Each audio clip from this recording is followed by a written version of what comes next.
Welcome to Moonbase 2.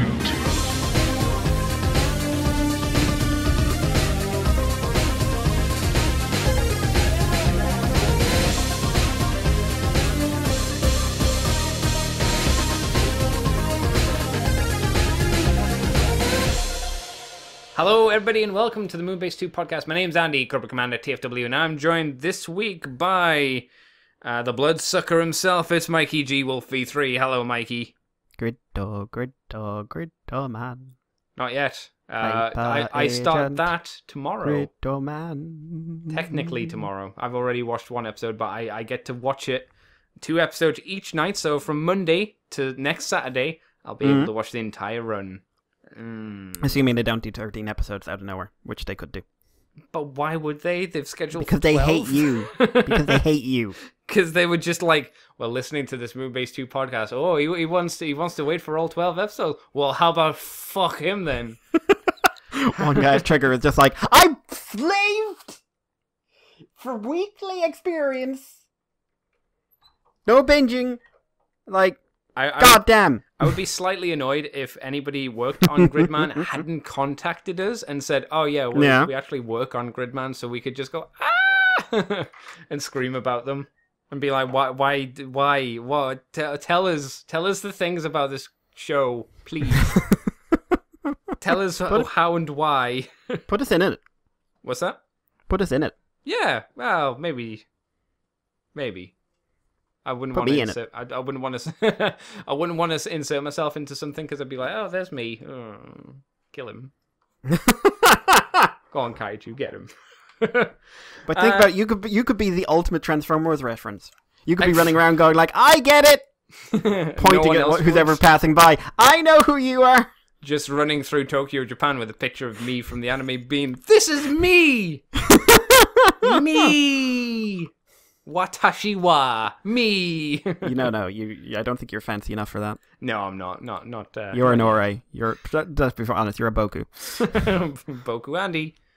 We're here to talk about Transformers this week, as we usually do. And Apparently, we're kicking off with some crappy news this week, Mr. Mikey. Depending on your flavor of things. That's pretty crappy, though. Yeah, I mean, a little bit. Kicking off with Hasbro shows us the Blanky Tales partnership for Transformers. Blanky Tales is apparently a UK blanket producer. Well, naturally. Well, I mean, yeah. I'm not sure I would have called my company Blanky Tales. Tales as in like a fox's tale rather than a story tale, by the by. I'm not sure why that's important to mention, but I felt it was. So there is a Bumblebee themed blanket for little kids. So no big kids allowed, I'm afraid. We've got a little blurb of the item. So Hattie Elliott, CEO of Blanky Tales, stated, "Our business has been completely changed by the strategic relationship with Hasbro." All right. This sounds a bit of an oversell, but okay. We will be invading Prussia soon. Oh, we'll have all of the blankets ready for them. We launched our first license program, My Little Pony, with Hasbro, and now transfer. Oh, so they've done a My Little Pony blanket. Fair enough. Hang on. I'm going to talk about this isn't spoilers. This is in human shape, right? Yeah, I want to get onto that.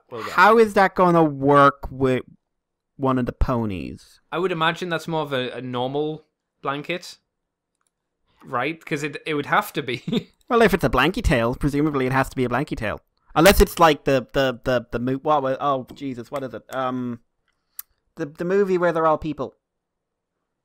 The movie where they're all people. Yeah, like the dragon's a dog. Oh, you're gonna be disappointed by what these actually are, Mikey, because I'm just having a look at them. Are they just blankets? No. They are in the shape of mermaid tails. Oh, bollocks at that. Yeah, and I would say no, no. You get that child to lie like a horse or you are wasting my time and yours. I think the only way you salvage this, well, not salvage it, I'm sure they're doing fine, but the only way that I think that this would be appropriate, at least for an adult collector, is I tip my hat to Nicole, a friend of the show, and go the sea ponies from the goddamn movie, because everybody remembers the sea ponies because of the song cue. Sea ponies. Do you remember it? It sounds like you do. No. Oh. No, I don't. I bet you do. I really don't. I bet you do deep down in your soul. The only Pokemon I've seen the one where they were all people, and I've seen the original movie, and I don't remember any of it. All I remember of them is that there was an original movie, and they were all people. I don't remember anything else. No, there was the original movie where they had the first bad guy. Nope. Like from the 80s. That was a thing. I know I've seen it. Okay, but you can't remember anything about it. No, I thought in like 92. Oh, Mikey, you need to, I saw a cartoon as a child. My God, who does that these days? Why aren't you binging? Where's your Netflix? Oh man, if only. So yeah, they're doing the Bumblebee release at the same time as the movie launches in December. We're excited about the opportunities that lie ahead. It was an exciting, I should say, task to come up with a design that would allow fans to become their favorite character. Note that. Put that in your brain for a moment. But we've been able to do just that with the latest Bumblebee Blanky Tail. Not Tails, just Tail singular. And are elated to share it with Transformers fans everywhere. That's the end of the quote. And it has a picture of a child, I'm assuming, being consumed by the blanket. By the headless Bumblebee. Yes, as there's a big which round looks... symbol that says climb inside, which sounds really fucking ominous. It does. I was going to say, like, this feels like it's a really weird sleeping bag. That's what I thought. And I was just like, I don't know, I can't comment on other children, but I remember I was a kicker. Okay. And, like, trying to kick, like, if you're a mover at night, I mean, it's basic. It's a little different from camping, guys. You're on a bed. Your instincts are to move from side to side. So, it's gonna, like, no, thank you. Also, Bumblebee's groin is way too high relative to everything else. I guess, yes, because as he said, Mikey, this is in the shape of Bumblebee, just without his head. I don't know. For my childhood, I had a blanket, and it was a blanket-shaped blanket. Yes, odd that. Yeah, so it seems weird that it's not a... This is more of a, like you say, a sleeping bag. Because if it's not a sleeping bag, it's even weirder, right? Well, maybe it's one of those, like, onesie things you're supposed to wear, like, on the couch watching TV. I guess this would be easier to move around in compared to the My Little Pony mermaid tail thing, at least. So a girl's disadvantaged because she has to hop around while the boy can at least shuffle the feet left and right because there's a small little gap for the feet. So, yeah. It's a thing. Do you know how much these are, Mikey? Because I had a look. I bet they're too much.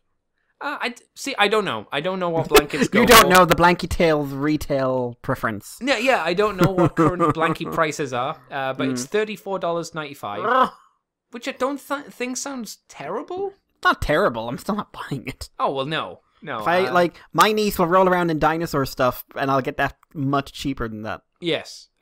If you wondered... When I get her Transformers stuff, she only gets RC stuff. It has to be bright pink. And anytime she says, I want to play with Optimus Prime, I slap her and say, no, you play with the dolls. Okay, Mikey. Yeah. This is a blanket for young children. Yeah. It's designed... this is what it says on the statement here. Bumblebee Blanky Tail is designed for children ages 3 years old and older who are no taller than 5 feet. 5 feet. Can you imagine having a 3-year-old? I know adults that are that size. Yeah, I know, right? They're going to be loving this shit. So I was all ready to make a big thing about girls have to have pink, but now I'm completely distracted by the fact that you have a 3-year-old you're putting in a bag they could live in. Yeah. So, you know what? $35? That doesn't seem too bad to me. No, for an entire tent? No, yeah, great. 5 feet in height. The blanket measurements, if you're wondering, are 56 inches in height and 27 inches in width. Hang on. If you're still wearing this when you're 5 feet in height...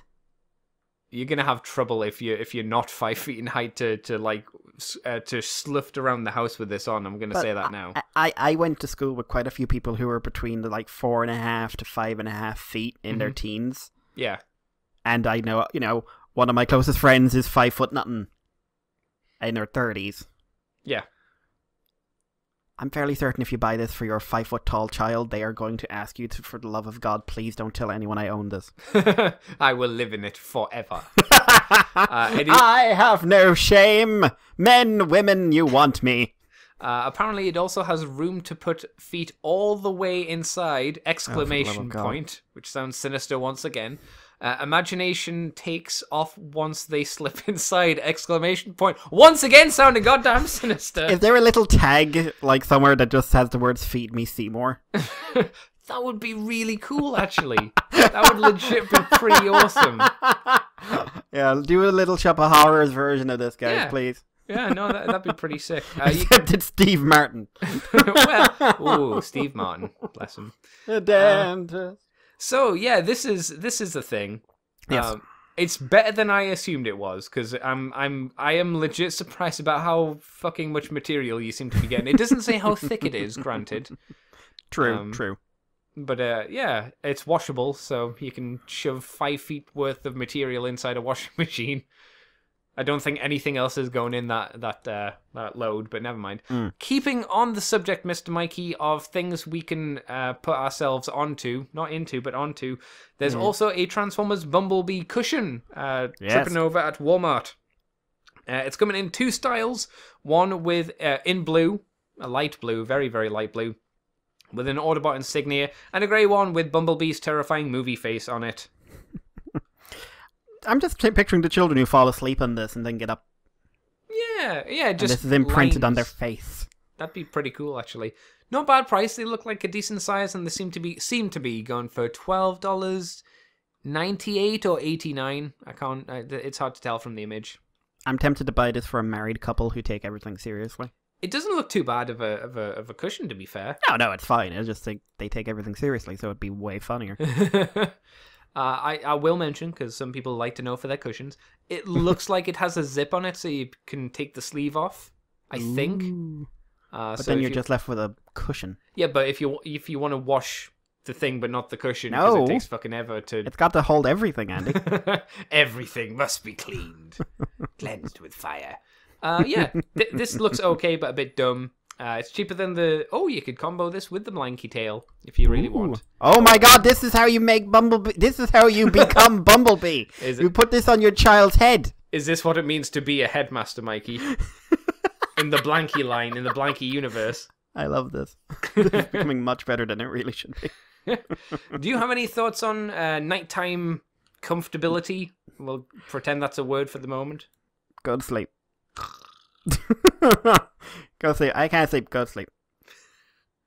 Don't make me get... What was that dumb little YouTube video where the mum got the nap time? Was it called Nap Time? Where she just chloroformed the kids. What was that little... I remember it was a great little joke video. I think you sent it. It was either you sent it to me originally or Jai did. Joke video. It's just like, man, I bet so many parents wish they had that. Anyway, Mr. Mikey, do you want to take us on to our first bit of news? Because there is a convention, which I want you to talk about after we've talked about the official images and stories we have. Then I'll let you run this convention, which didn't seem to be talked about at all for whatever reason. Yeah. So there's a convention that we're going to talk about later on. It's really weird no one's talking about it. Seems to be, yeah. But yeah, Iron Factory, they had some stuff at this convention, but we have official release images of 15 new figures via their Weibo page. 15! Some of these are repaints, but a lot of these ain't. Mm-hmm. So we're going to go through these. There's EX12G, which is Genesis Blue Flash, which is their IDW Prowl done into Blue Streak. Genesis. It's not Gal Gaiga, though. No. EX14N, Nightmare Commander, which is their Power Master Prime done into Nemesis. EX20K, Tyrant's Wing Kaleite,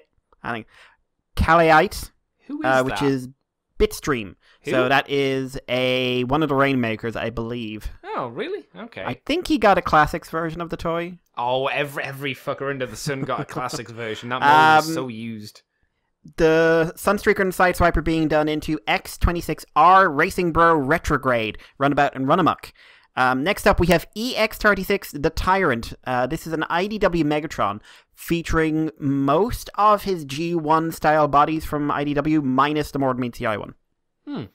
EX37 Phantom, which is a sort of general Mirage. General Mirage. EX39 Hex Wrench, another sort of normal wheeljack. EX40 Mini One-Man Army, which is an all-hail Megatron cliff jumper. Oh, okay. I think it's all-hail Megatron. EX41 Sonic Wave, who is an original design Soundwave. Mm-hmm. Who kind of turns into a radio and a radio with wheels. Yeah. EX42 Primal Commander, who is Optimal Optimus.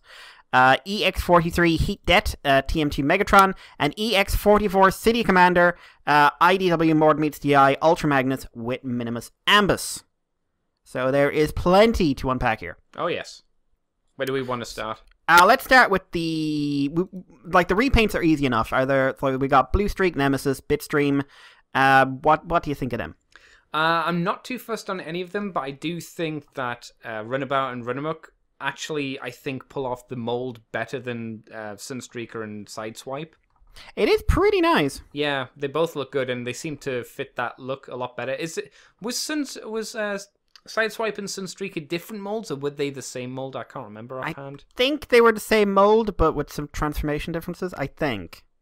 Okay. It's very vague memory. Yeah, I can't remember either. I wondered if these were just based off of one of them. I think they're based... Do you know what they are? They're Sunstreaker because of the chest. Okay. Do you know the hood screen? Yes, yeah. Okay, I wondered if they were just based off one or if they were based off both of them. Because I think they did what the Classics toy did, where you could turn it round. Probably. That's a thing usually. Yeah, they're all right. They're quite nice. The rest of them are just like, yeah, it's... I like the Blue Streak. Yeah, well, he's okay. It's a nice color scheme on that body, you know. Yeah. The Nemesis comes with a cape, but it's so obviously like a cape they've taken from their little Starscream guy. Oh yeah.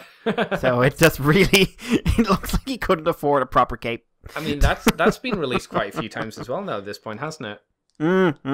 They had a cabinet at that convention, and there are so many tiny Seekers. Wow. How many do you remember offhand? Oh, I lost count. I honestly dear. God did. Yeah, they've done a few at least. And that's not including Slipstream, who's a shrink down mold. In places? Well, she's smaller. But her head's not. No, her head is bigger. Her head is bigger and better. Yeah, maybe. So next, since it's the first one I had to open, Heat Det. Oh, the Megatron. The Megatron, Transmetal 2 Dragon Megatron. Yeah, it seems like they're jumping on the bandwagon that everybody else is at the moment and just do Transmetal 2 Megatron. It's like, okay. Like the Dragon mode a lot. Yeah, it's not the show one, Nope. which is good because I never liked the head of the dragon from the cartoon. With those weird, that weird like double nose horn thing. Yeah. Were the tooths or were the weird tusk things coming out of his nostrils? Either way, they were dumb. Yeah. This to me looks a little bit, and I am biased because I have recently just finished it. It looks to me a bit like a Final Fantasy VII dragon. Yeah. But like I say, like the red dragon in it, isn't it? Yeah, pretty much. Yeah. It looks neat. I'm interested to see how it transforms. It's good an affordable version of. So go on. I was going to say it's nice to see he isn't limited by having a dragon neck arm. Like he has two normal arms, and you can put the dragon head as a weapon on top of the arm. It seems so. That's good. Yep. That's definitely a boon. Yeah. But like following the perfect effect route with that, it seems. Yes. But it's nice to have this mold in a sort of a more affordable price than what is it? 150 plus it's costing at the moment. Is that how much it's going for? I mean, the perfect effect stuff is really expensive. Yeah. That makes sense. I think that might be close to $200. Oh boy! Next up, we have Soundwave and Cliffjumper.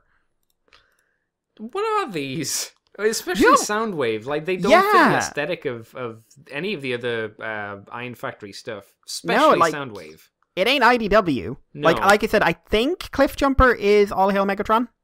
Maybe. I think. Like the chest with the double white lines is standing out to me. At least his robot mode, his vehicle mode, I can't peg down what that's meant to be. I think it's a tiny SUV. Oh, but by that I mean like where it's from, I should have said. No, rather than what it is. But he comes with his big Megatron shooting cannon. Which he missed with, obviously. Yeah. But Soundwave, like, he's a tape... So he's not the IDW one, which would kind of be the obvious one to do here. Yeah. But he does have wheels. Yes, he turns into a tape truck, like you said. Yeah. And I don't know why. It almost feels like someone decided to make a fan mode. Yeah. And I can't say that the tape deck mode is that good either. It's like, I think the robot mode looks really nice, but you've got 2 alt modes, which I don't think fill a good role from either. Like, I don't think the truck thing looks very satisfying because it's just weird. It's not even like futuristic weird, it's just weird. And the tape deck just doesn't look like it's been pulled off desperately well either, because he's... I guess it's because his tape deck is too small for the size of the theoretical tape deck that he is. Yeah. What do you think? It's weird. It's weird. It's weird. Shame, because robot mode's nice. I do like it. Yeah, robot mode's neat. It's just like, what is he? Yeah. Then we have Optimal Optimus, Primal Commander, who, if I wasn't suspecting it before, I am suspecting it now. Either they're lifting off of Perfect Effects design, or the guy who designed this had some influence on the Perfect Effect design, because I can see the same toe transformation. Can you? Okay. Yeah. And like that, the way the arms are structured as well, it's just like, it's a little on the nose, guys. Okay. What do you think of him? Yeah, okay. I guess it makes sense. They've done a Megatron, they've done a Primal as well. It's like you say, it seems a bit too convenient that they're doing both of these around the same time as Perfect Effect, I guess. And since these don't really fit in with, again, the current figures that they were doing, because these are the first 2 Beast Wars Iron Factory figures, as far as I'm aware. They don't seem to really fit, I guess. Then we have Hound, Mirage, and Wheeljack, all G1. All characters I don't care about, unfortunately. Look like they're doing well, though. Yeah, no, they look good. I think Mirage probably looks like the best one. It looks like Mirage will have an extra head. Yeah. Where you can give him, like, Toon Face head. or Toy Face. Yeah, that ugly toy head. Something I noticed about anyone wants that. At least these 3 specifically, they all seem to have alternate hands as well. Yeah, I'm noticing that. Which is interesting, because again, that's new. They haven't done that before. Wheeljack's got his science hands. Science. for waving his hands in front of people, go magic. Yeah. Then we have City Commander Final Battle Armor, which is... Do you know what? I don't think this is just Ultra Magnus. I think this is the big super armor, or at least like it's taking elements from that big super armor we had at the end of More Than Meets the Eye. I mean, he couldn't get much bigger. He's a thick-ass boy. He's thick, but he's got all these side weapons that I remember some of them. I think some of them were on there. Okay. But I think it's going to be like if you strip him down, you just have regular Ultra Magnus. But he comes with a teeny tiny Minimus who... He does. You'll probably sneeze and break at that scale. He can transform as well. The Minimus seems to transform into a tiny, like, moon buggy car thingy. Moon truck. Moon truck. It's not for me. It's a little, like... It's too chunky for me. Yeah, I think that's it. It's a bit dream-wavy, and that's another reason why I think it... Because, like, Ultra Magnus has better lines than this. And I, like I said, yeah, because they're like, there's little bits with... I think there's, like, a fold-out chair gun. And the chair, I remember Swerve and Rewind were sitting in the chair shooting. Oh, that thing. Yeah, I remember. Yeah. That. Okay. So I think this is based off of, what is Ultra Maximus? Or whatever they called it. Maximus Ambus. There we go. Lastly, we have Megatron, who is Origin, Monstrosity, Infiltration, and Generation 1. So that is Megatron Origins, the Monstrosity comics, his Cybertron body from Infiltration, and his sort of general Generation 1 body. And it looks like you're basically swapping out parts like the front of the legs, the chest piece doesn't swap. You're swapping out the back and everything else. He also comes with extra hands, and he has a flail and a stabby knife. And he's got 3 different fusion cannons. And different heads as well. Yeah, to fit each of the origins, I guess. Yeah. I think he's pretty cool. I'd say I'm surprised that he doesn't have a More Than Meets the Eye version, but the design is quite distinct, and if you're doing it, you might as well just do a full figure for it. Yeah, I'm not sure you could get these designs to go into the More Than Meets the Eye design, at least not terribly easily, at least. Yeah. I think it looks good, though. I don't like the tank mode, though. It is kind of like baby's first teen. Do you know what it reminds me of? The Tachicomas. Oh, if only. If only. It seems like, to me, it seems like a siege tank mode. I'm sure it looks a little bit different from the Siege one, but it's still that H tank shape that he's going where they've decided to go for, which is almost becoming a bit tied with Megatron. Not that I'm saying he shouldn't be a tank. It's just I'm not a big fan of the H tank because it almost feels easy in a way to do his transformation at that point, because then his legs are going to be the back things and all that kind of jazz. He looks neat though. I like all the robot modes. Yeah, I think he looks solid. Would you buy one, do you think, Mikey? Because you like Megatrons over the years. I do. I'm not crazy about what I suspect the price on this guy will be, though. You think it'll be higher just because it is more parts in there? He's basically a base figure with an accessory pack. Yeah. So that's tends to lead to price bumps. Yeah, I can see that. Andy, why don't you take us on to a bit of Planet X? All right, Mikey, let me tell you. I had arranged this so you could have talked about this, but that's just not how it planned out, it seems. Things went weird! It did. Copy and pasting don't do none of that. As we know, Planet X showed off recently a figure that both me and Mikey like the look of, which was whatever their version of Deathsaurus was called, which I'm not going to try and bother remembering because it was a silly name. Oh, yeah, I'm not going to bother. Ismenios. Yeah, I'm not going to bother. Ismenios. They've also decided, or they've shown prototypes at least, for the Planet X PX-CO2 Cadmos. Cadmos? Waller! What? It's Waller. She's back. Cadmus, yeah. Is that with a C or is that with a K, though? I don't know. All I know is that she's back to being a large woman, and I think that is much better.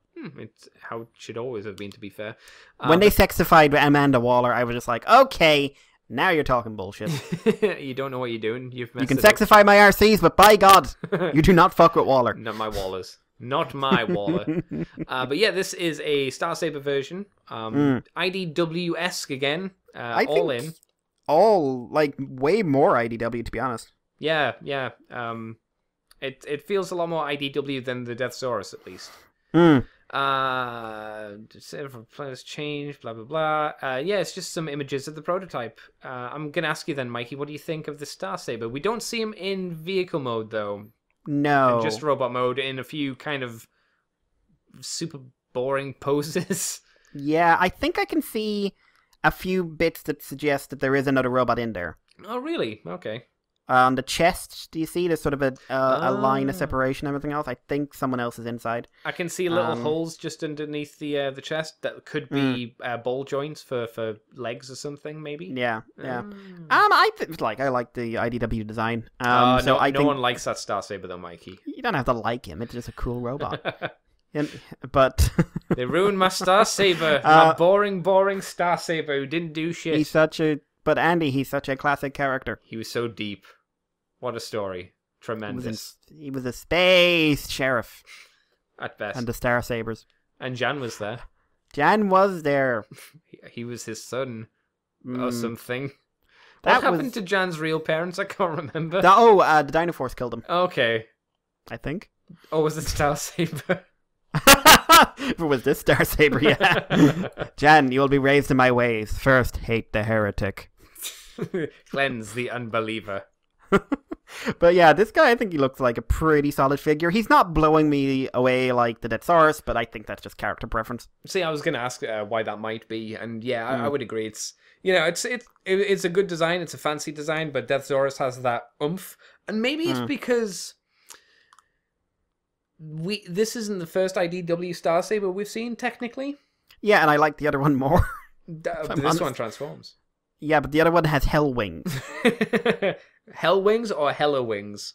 Hell wings and Hello wings.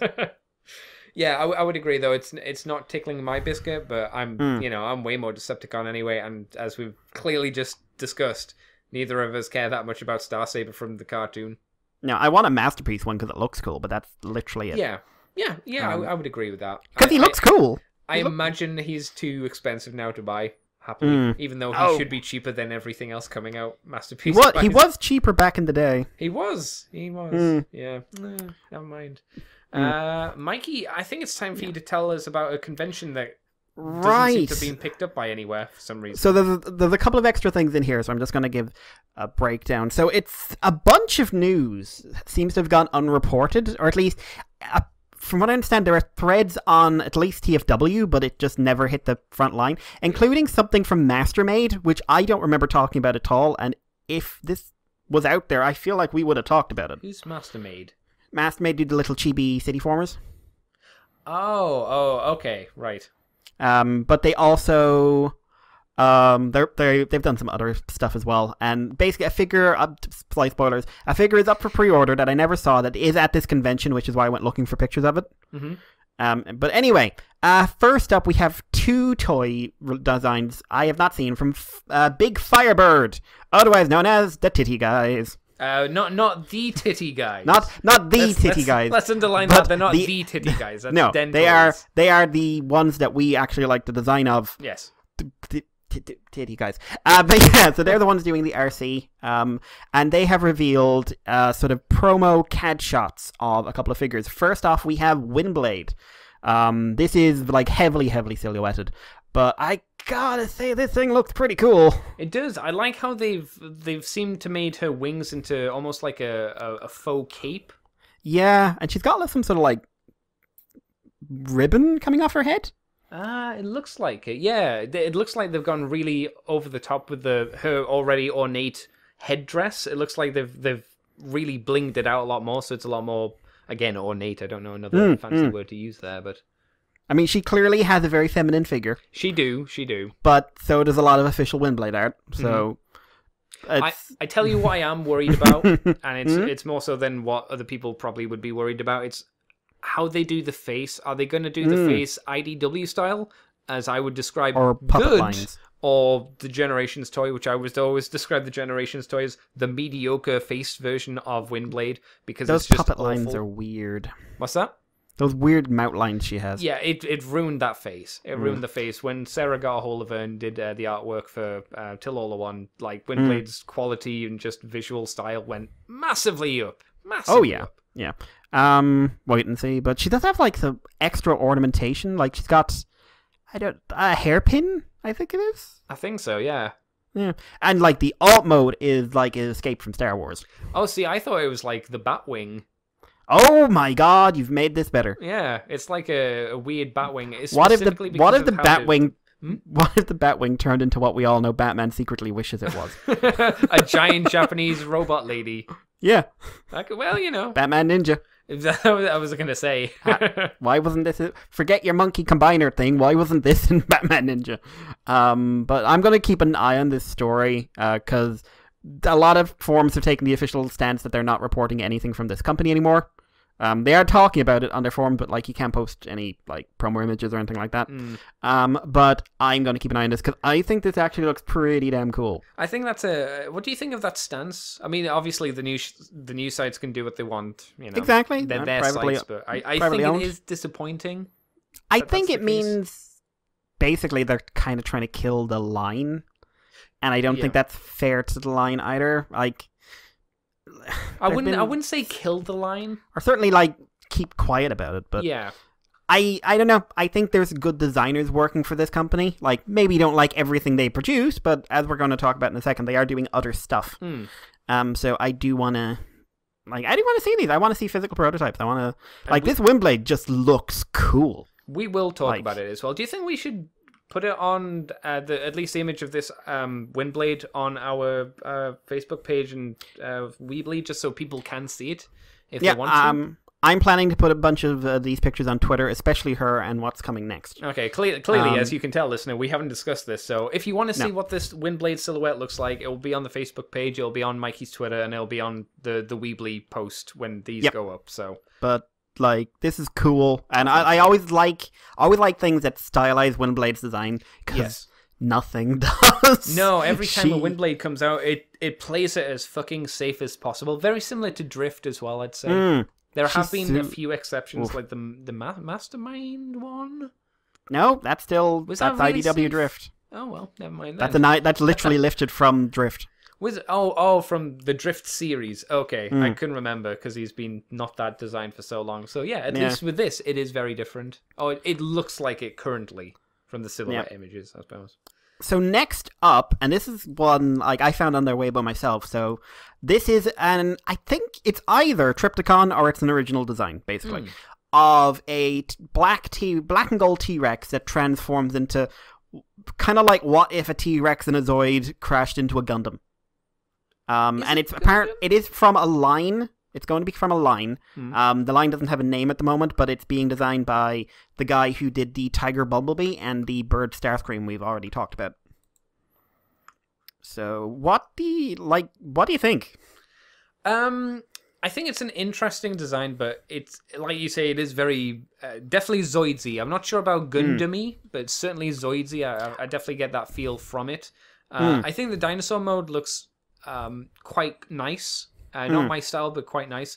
I wish there were better images of the robot mode, because I don't want to... It's too difficult to say. Because he's also a very dark color as well, so it's masking a lot of the detail from just the size of it and everything else. So I tried to get better ones, but in order to access Weibo pictures, you have, like proper size and everything else, you have to be a Weibo member. Right. And they ask for a lot of personal information. I ain't giving them that. Really? Yeah, like, give us your phone number. No. No, website in another country. I have enough problems with that. Yeah. But I think this looks really neat. Like, I love the cannons. And it looks like he's got a Buster Sword or something. It's an interesting design. Clearly not a... Well, it doesn't look like a Transformer, at least a one that we would know offhand, at least. Yeah, I think this is an original take, and I'm really into it. And if there's a whole line of these, I definitely want to see them. Certainly beats all the Dinobots. Here's the thing. Because there is this seeming blackout on Firebird, the company that's making these, how many sites do you think are going to be selling their stuff? I don't know. I'm going to keep an eye. You'll find them on AliExpress. Yeah, certainly. Yeah. But I'm going to hope that they get proper pre-orders. I think they'll fight. So if you go on certain anime websites, you do notice a lot of banners for American shops that have big flashing things that say, click here, we're selling certain items. I don't click on those because I do not need those certain items. Something that ends in the word light. Oh my! You can fill in the gaps flashlight. yourself. Yes, Andy, yes. A flashlight. They're good for searching things in the dark. You certainly find that in the dark. But to be fair, if you can't sell them anywhere else, sell them on there. I suspect you'll probably be able to sell them on a lot of Japanese retailers. It just depends. Like, the licensing thing is the only thing there. I wonder if they'll go on Robot Kingdom, because Robot Kingdom has a lot of third-party stuff. Yeah, I think the T-Rex definitely is going to get... you could put that up anywhere. Yeah. But I would really like to see him, because I think there's... I like their design work.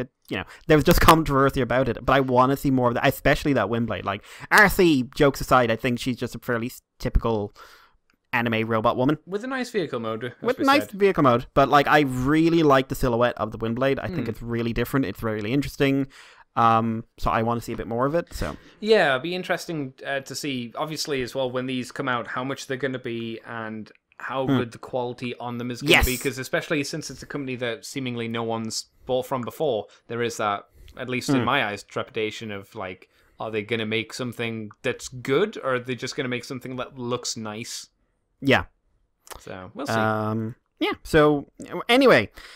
During the week, we had SGC 2018, which was a convention held in Shanghai, which had a pretty big third-party Transformer section. A lot of stuff, mostly in cabinets, but there was slideshows and stuff like that. That no one's talking about. Yeah. There were a lot of character reveals and things. Because no one's talking about these, I'm not sure where a lot of these come from, so I'm going to apologize first of all. But I'm also going to say, I'm looking at these in order of, the file names. So it may be a little bit random how we find each character. Yeah. But we are going to get through a lot, and some of these I think, why is no one talking about these? But first up we have, I think this is probably the ballsiest thing I've seen a third party do. Oh, that's okay. Which is a Zeta EX08, which I believe is a Zeta Toys Origin Prime. To be fair, I would counter you on that. I think the ballsy thing a third-party company has done was the 10 Toys boob thing. That was the ballsy. They're only picking a fight with Hasbro, though, and Takara. This is like going up to Bandai and just like rubbing your face in their chest. Yeah, because they're pretty stingy with that license. Well, at least the Evangelion people are stingy with that license because there hasn't been that many re-releases of the high quality Evangelion show, right? Which is why everybody freaked out when it came to Netflix, right? Yeah, that's the and thing. now they're all going like redub, and then some people are going like, we don't think it should be redubbed, and I'm very confused. Like official people are actually arguing about whether or not it should be redubbed. Like one guy was saying like, I think if you redubbed it, you'd rob it of its significance. And then the guy who played Shinji is going like, I want to redub it. I did a really bad performance 3 years ago because I wasn't very good because I was new. I'm not new now. I like the idea that the people are saying stuff like that, and then if I was a fan of the show, I'd sit there be going, subs forever. Dubs can burn. Every time someone comes up to you, sub bitch. That should be a t-shirt. But yeah, Origin Prime is the Evangelion colored Optimus Prime done from Zeta Toys' I believe Zeta. Optimus Prime. It's interesting Andy. that Takara's never done this before for any of their previous Masterpiece Primes. It's interesting. It's a shame that it hasn't been done. I'm sure it'd sell. I'm not even not playing your game. Play with me, Mikey. No, not playing your game, boy. Mikey, You're getting on my nerves. please. I'm so Getting on my lonely. nerves. Throw the ball, master. Let me play fetch. Get the joke. Laugh at my terrible pun. Never. But yeah, I mean, I think this actually looks pretty good. I like the colors. Yeah. Did we... Actually, I feel that we were much harsher on the first Evangelion official Optimus Prime when that came out. I'm sure we were. We were a lot more bitter then. 2 years ago, probably. We were pretty bitter. We were. It's not too bad. I will say I don't like the I guess the general aesthetic of this, and maybe the placement of the colors could be a bit better. Maybe it's just the green around the silver. You know, it's purple for the groin, for the hip skirt. Then it's silver with the two just slabs of green, seemingly, and then a purple on top. It doesn't have a nice color flow to it, I guess is how I'd really poorly describe it. I do like how there's green for the joints in between the shoulder and the forearm. That's quite nice. I think, I don't know, maybe, you know what they should have done? That should be flesh colored. Ew, no. Give it like there's a thing under there. Yeah, no. I want to pretend that wasn't the case and they were just robots.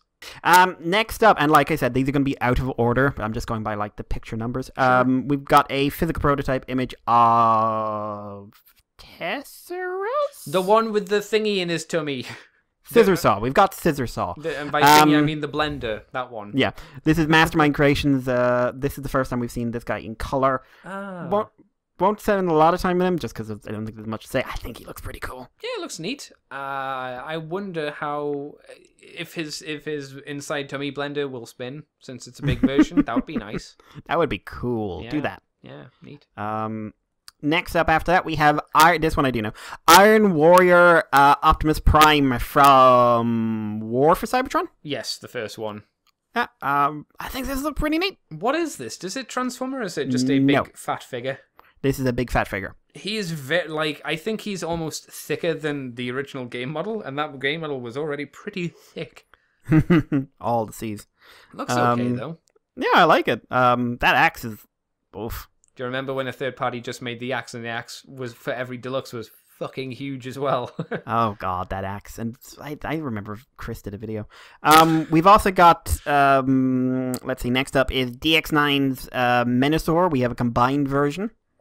Or at least we have, like, no Stunticons version. Yes, yeah, because if you remember, it's Motormaster, but he transforms into Menasor, and then all the other bits will just stick to him, just like in the cartoon. Yeah. Which is interesting. I obviously I want to see him fully done up, but he looks decent. It's hard to judge, because he looks very naked, because he is. He's naked. Yeah. Not so naked. We have Toy World's World War II Bumblebee, otherwise known as the one that looks like he did in the movie. Yes. Which is he turns into like the very stereotypical "I'm a Nazi" car. I'm not wrong. Oh, I wish that's what the car brand was called. I'm a Nazi car. If you've seen a 40s movie, there is some like SS member sitting in the back of a car, like, and waving on. He's got no hood up, and he's just like, "Come here, Come here. Yes, you will be shot. But come here. Oh, I am not happy with you. Indiana Jones! And stuff like that. I mean, you're not wrong. This is the most stereotypical Nazi car there ever has been. But I think this is the first time we've gotten any kind of real view of the Bumblebee. So He comes with an extra head, which I think might be styled after sort of traditional Bumblebee and less military Bumblebee. do they have And removable like? do you know what he is? foreheads? He's based off it's a face mask. He's Oh, based that's what off they are. of Bumblebee. See, I thought they were the top of his head that you just pulled off, and for some reason replaced it with this rather than a mask. The mask makes a lot more sense. Yeah, but it's the same kind of big wasp mask he has. Okay. Because it's a metaphor. Next up, we have, I believe, these are... Who are these? We've got a series of Optimus Prime. We have, like, regular Optimus, Tiny Optimus, and White Magnus. And Rubik's I think these cubes. might be... And Rubik's Cubes. I think these might be Toy World. I'm not sure. It's hard. There's no sign that we can see, and at least I Yeah. can see, so it's hard to tell. Next up, we have from the... this is just one I put in here because I think it's interesting. We have... So, apparently he might be called Tarnation. I'm not 100% sure. But it's the Iron Factory Combiner torso. The Tarn... Like, it's the of the DJD Combiner. But, so it turns out... So he'll have a mask that you can put in his chest, like a Decepticon symbol, and underneath it you're going to have Megatron Origins My Head Unfurling Megatron. That's what that is. Okay. I think that's neat. That is some deep lore Easter egg nonsense right there. If I had them, I'd probably leave him like that. Yeah, because it gives him a unique head. He's not just a big Tarn, and it also gives a really nice thing on front of his chest as well to make him a bit more distinct. Yeah, I would agree. I think I prefer him without the mask on, to be fair. Yeah, no, I already like them, but no, this is good. Next up, we have Extra Thick. Is this the prototype? This is the Ant Factory thing, isn't it? Yeah, the prototype for the Ultra Magnus. I put this in just because, Jesus Christ. He's not going to be cheap. That's for sure. No, because he's the size of an actual baby. After that, we have the Mastermade figure. It is their chibi Optimus, and it turns into Power Master Optimus Prime. Stylized, very stylized. Very stylized, very chibi. I love chibi guys. They're fun. He's probably a bit too busy for me. I would say he's not chibi enough. He's this weird straddling the line between chibi and not really chibi. Yeah, when you look back at their Triptychon or their Metroplex, they are the chibi. Yeah. This guy, like, his head, he's more streamlined. Yeah. Like, he's not as puffy, I guess, as he could. Maybe he could be. Like, his head's big, but it's not like the stereotypical chibi big. And then his body proportions are much more normal. It's like they took the head from a leader class figure and kind of just plopped it on top of a scout size figure. So everything's still in proportion, but the head, but not drastically out of proportion. It's weird. Yeah, it's weird. It's not my favorite. No. We have a figure here that we have a better picture of later on, so I'm going to skip it. But we do have Transform Element. We have a physical prototype of their upcoming Optimus Prime. He will have Matrix. He does look like cartoon. Mm-hmm. One of them. One of the versions of the cartoon. Yeah. We also have that Tiger Bumblebee. Oh, that's what that one is. I forgot about him. So, this guy who's doing the dinosaur guy. Yep, he's got a hammer. Yeah. We also have what I think might be Toy World. It is Squeaks. Chibi Squeaks. It is... No, it's just Squeaks. Is it? It looks chibi because his head's even bigger than usual. I think it has to transform Squeaks. Right. Like, limited by laws of physics, Squeaks.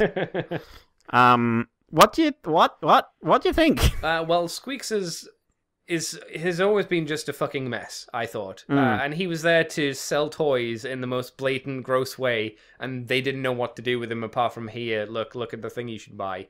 I guess this is an okay representation of that, but I don't know. It's there. It exists on the mortal plane. It does. What about you, Mikey? Same. Yeah, it exists on the mortal plane. That's what Moonbase 2, official statement. Next up, we have God Armor, which is a God Bomber meant to go with... who is it who did him? The guys who are doing... it's Fans Toys. It's Fan Toys. No boobs on this one. No boobs, but this is the one that they did for Optimus Prime? The Power Master Optimus? I don't remember them. Did Fans Toys do it? Was Fan Toys? It was the really chunky one. Okay, I don't remember because there's actually been they're quite also- a lot of Jinrais now at this point. They're also doing the chunky Overlord. Okay. Oh, So that this one. is- Okay, yeah. yeah, there are more pictures of this later on, aren't there? Yeah, well, combined anyway. Yes. But yeah, so just this is the only decent shot I could find of the God Jinrai. Okay. Or the God Bomber. Yeah. So it's okay. Looks pretty basic. Next up, now these are official images, but like I said, it was actually in the boot. Andy, have we talked about this? The Shockwave. No, like, this is an Overlord with a Shockwave. Oh, no, definitely not. So this is a This was Master-made Overlord with a Shockwave. Yeah. He turns into a very stylized jet with a very stylized tank that turns into basically Overlord. Now this is very Gundam-y in its layout. Like, Yes. this is like the tank, like the jet wings become like big backpack wings, and it is like if he showed up in Gundam Wing. And he was just like, he'd had enough of your shit. He will have interchangeable faces. These faces will also have a light-up effect, and he comes with a tiny Shockwave to go along with him and hang out and be Shockwavy. For some reason. Yeah. So I'm biased. I don't get this. I don't get it, but I do want it. Are the vehicle modes Nick Roche styled-esque? Vague, like, no, they're highly stylized. But Mastermaids, they do stylized... Their whole thing is largely stylized figures. So I'm all for original designs. Okay, Yeah, I couldn't remember if any of Nick's designs, at least for the vehicle modes, looked similar to this for Overlord. I'd say the tank looks more like Guzzles. But Shockwave is fairly conservative, but hey, it's a tiny Shockwave. We but- can't tell if he transforms. I'm guessing he probably doesn't. I'd love if he did, just into a tiny gun. But I dig it. I do dig this. It's not as chibi as I'd like. Mm-hmm. But it is pretty cool looking. It's neat. It's different. It's going to be too expensive. Yeah. Because these figures, they're chibi, but they ain't small. No, and they're not cheap, that's for sure, like you say. No. Next up after that, we have the God Jinrai all done up, fighting Overlord. It looks like God Jinrai. He's got some big shoes. Yep. Very big shoes. Those are Power Ranger shoes. yeah, definitely. After that, we have something I'm really more interested in, which is the Iron Warrior Transformers Prime non-transforming Megatron. Yes. Yeah, that looks good. Yeah, still not painted though, unfortunately. No. But hey, he's grey, so we get the vibe of what it'll look like. Yeah, he's nearly done, technically, I guess. We'll mention it later. I won't bother to mention it later, but it looks like the Optimus will be coming with a couple of extra accessories. Yeah, gun, sword, and Matrix. No, Star Saber. That's what it was called. Yeah. But I really like how this guy's turning out. They're not going to be cheap, though. No, and they don't transform, so they're automatically useless. Do you I'm think told. there'll be Flame Toys pricing? I hope it's not. I really do. But you could kind of see it being like that, couldn't you? You could, but I don't see the engineering there. Like, No. I see it in Flames Toys because they're insane. Yeah. Have you seen the reviews of Tarn? Holy shit. I haven't, no. Holy shit. Like, hey, I could have 15 different bits here moving here. You don't need to, but I could. Oh, no. Wow. Okay, that's pretty impressive. Everything is alive. It's alive. It's a living organism. After that, we have a Sinner Twin. The style makes me think TFC, but I can't be sure. No, I would agree. It looks TFCE. We have another shot of Transform Elements. We have the Bulldog Tank guy from Toy World. With a new face. With a creepy ass new face. Yeah, it's the gas mask, the World War II gas mask. That looks Why? actually pretty neat. Why would you even? I would repaint him so he looks a little bit more sinister kind of colours and have that as his face for a Decepticon version. Yeah. We then have SND Rotodon, who I think is Six Gun. Rotodon. Rotodon. Is it Six Gun? Doesn't look like Six Gun. I mean, I can't. If you ask me who the hell is it, I couldn't Oh, tell not you. Six Gun. It's Cog? Cog? Yeah. Cog? Yes. Yeah. Definitely Cog. Yeah, and next to him is Alien Attacks FTF01A Shadow, who is a repaint of Stinger? No, repaint of Dino, right? Dino, yeah. Whatever that version of Alien Attacks was called, I can't remember. Okay, first of our better pictures, we have Transformer Elements Rat Trap. Well, who are Transformer Elements? They're new guys. Their first one's going to be that Optimus, or at least their first announced one was that Optimus. Oh, okay. Do we know what scale this Rat Trap is? Because it looks very similar to the Generations. I'd say deluxe-ish. Yeah. It does look very similar. Like, maybe that's the limitations of the transformation, but like, it doesn't look like the rat does anything more. In fact, I think the rat probably does a little bit less. Yeah, it doesn't look like like you say, the legs look like they're not posable. It looks like a static head. Maybe the mouth will move, but that's just a guess. But that's fine. Yeah. I suppose when we transform it, we're never like moving each individual limb anyway. So I don't know. I mean, it's nice to see some just extra bits and bobs. To be honest, like these, I'm not too interested in this guy. But I'd like to see the Beast Wars stuff is making an impact finally. Definitely, yeah. We've got Cadmus, and then we have Iron Warrior Jet Optimus, he's just in that case, isn't he? Jesus. Yeah, I don't know which Optimus that is at the center. No. Maybe it's the 3A one, but I suspect not. But that's accurate to the movie. Yeah, it's a Jetfire combined with Movie Prime, and it's just a monster. It's so fucking thick, it's massive, and he's got massive jet engines on his back as well. Jesus. Yep. I mean, if you're into that design, that is a good looking toy, but you have to be into that design of Det. Yeah, super into it. We also have that the Iron Warrior Optimus Prime is going to be redone into Prime Magnus. The Iron Warrior. Yeah. Oh, the non-transforming dudes. Okay. I mean, that makes sense. He was only a slight retool anyway, so. Yep. So your very own Michael Ironside. Do you think he'll get the other, like, claw hand with him? Ooh, that would be nice. Yeah, that'd be a neat accessory. Hope so. We've got some slide stuff like Fans Hobby, not Fans Toys. Okay. That's who it was. But so they're the ones doing the Gaijin right. But Fans Hobby are also doing a Minerva. Okay. So we've just got a silhouette for her, but you can tell it's Minerva because of the weird head. Yes. Or Nightbeat. Our Nightbeat, the antenna's too tall and she's too skinny.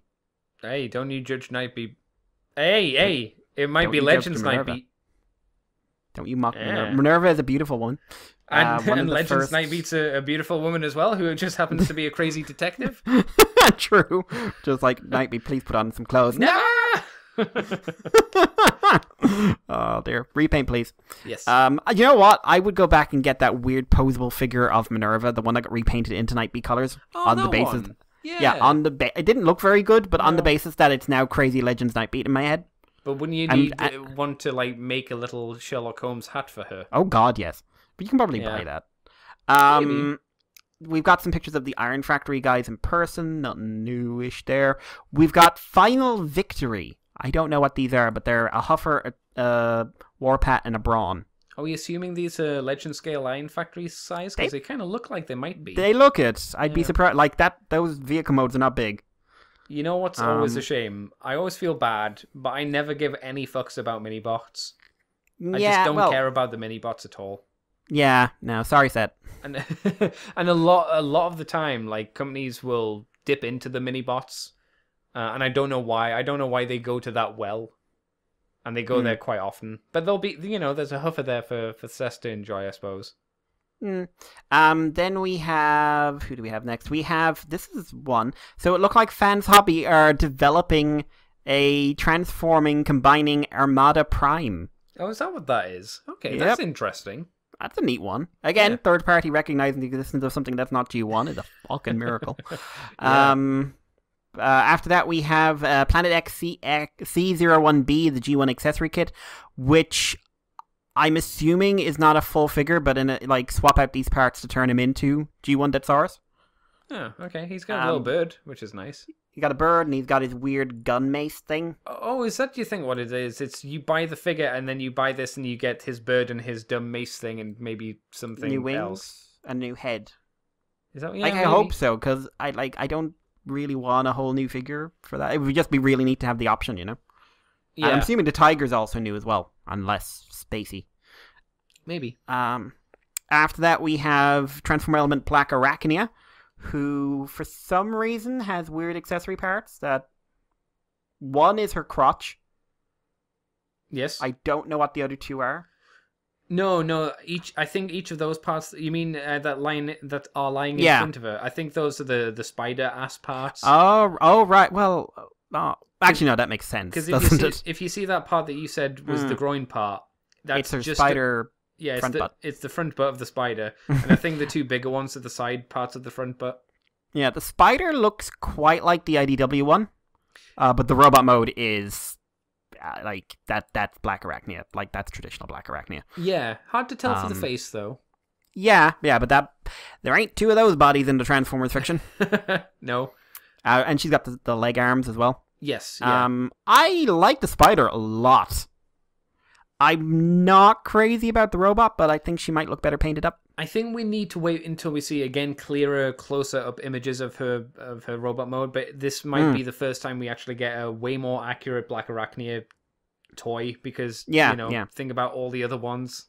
Yeah, and there's cheating going on, parts former, blah blah blah. But that transformation doesn't work, guys. It's one of many that doesn't work from Beast Wars. One of many. So as long as you're not, you can pay Dinobot prices, and I don't even think that would get an accurate Black Arachnia, or I don't think it can be get done. this. I think it's like season when they get season 2, season 3, they became a lot more toy friendly, but season 1 designs just are like no. We have the physical painted prototype of Tarnation, which definitely doesn't look as good with the mask on. I don't think so. I really hope he actually is called Tarnation, because that's just amazing. You can call him that if you really want it. Yep. We've got a Brawl. I think it might be Alien Attack. Movie Brawl. Maybe.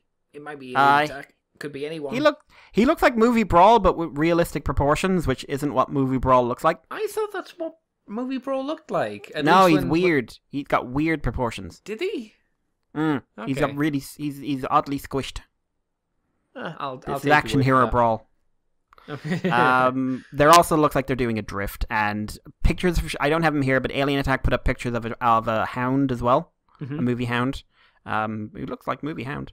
And yeah, that's it really for guys from this. Andy, I mean, there's some cool stuff here. Why is no one talking about it? I don't know. I just want to again say to Iron Factory, if you want us to review your DJD figures, please send them to us. We will happily review them and never send them back because we won't have to keep them.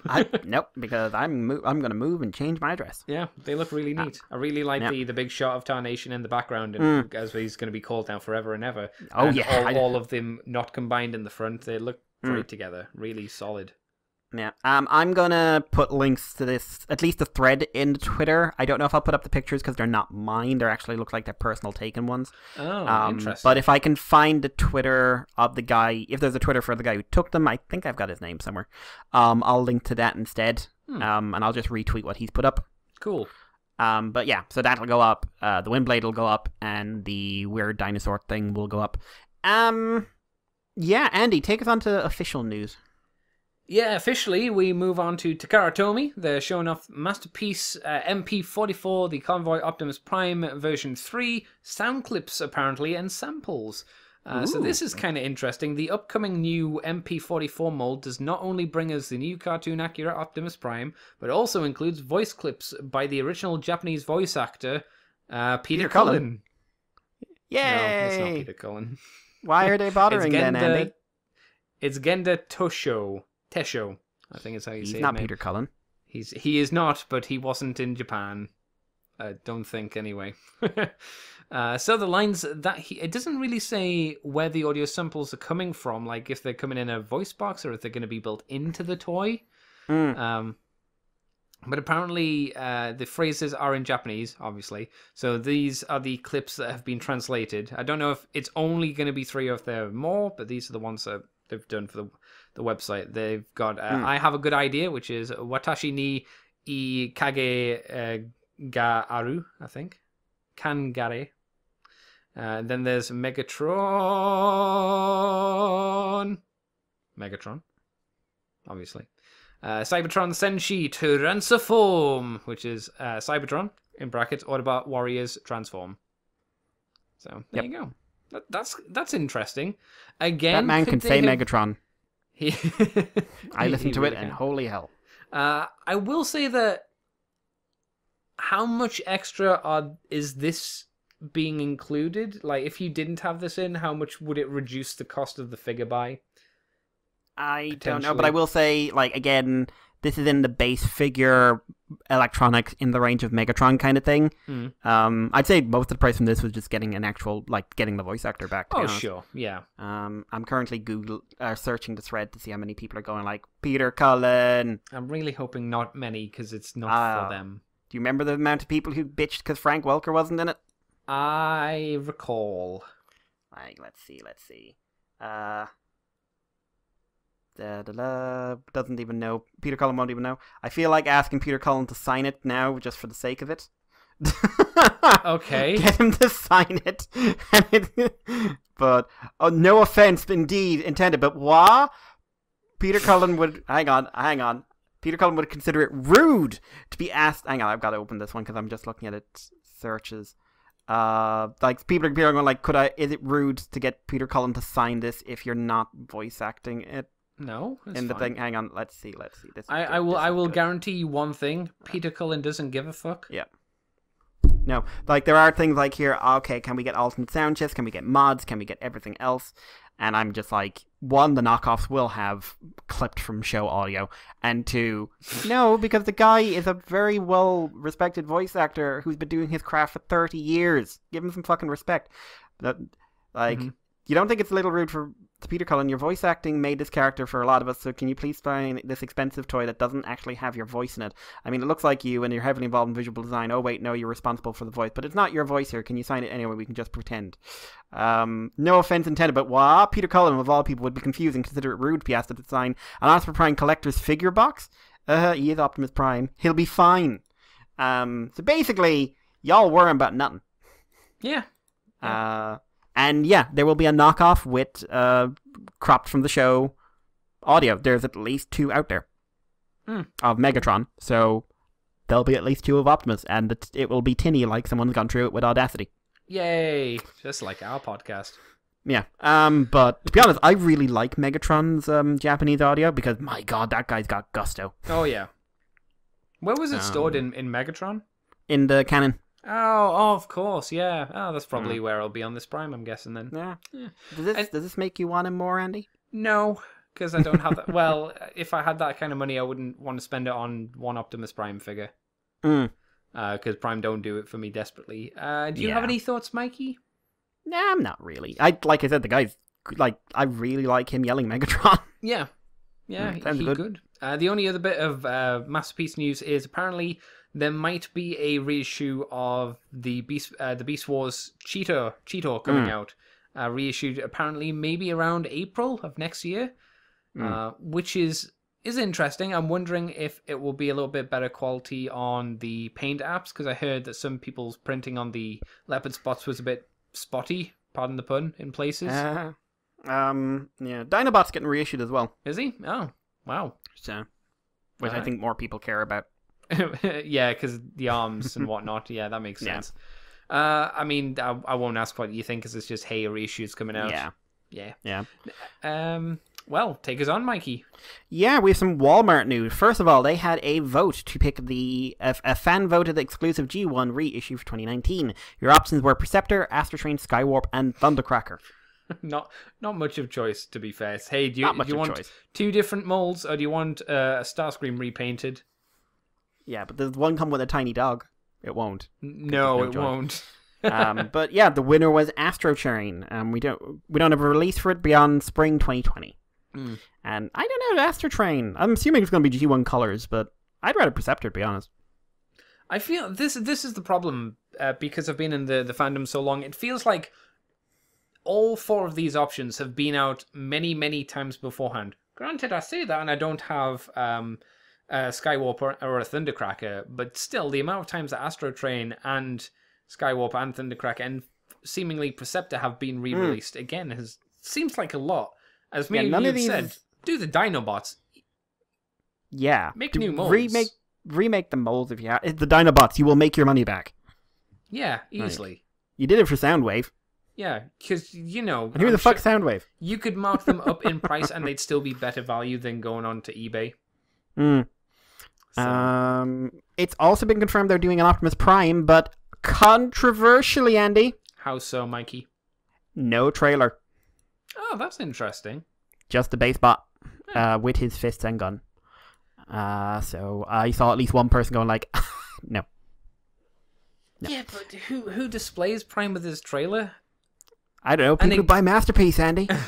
And again, the amount of times this Optimus Prime has been reissued is insane. So who cares? I think this is almost better for the mint and seal box collector because it's unique.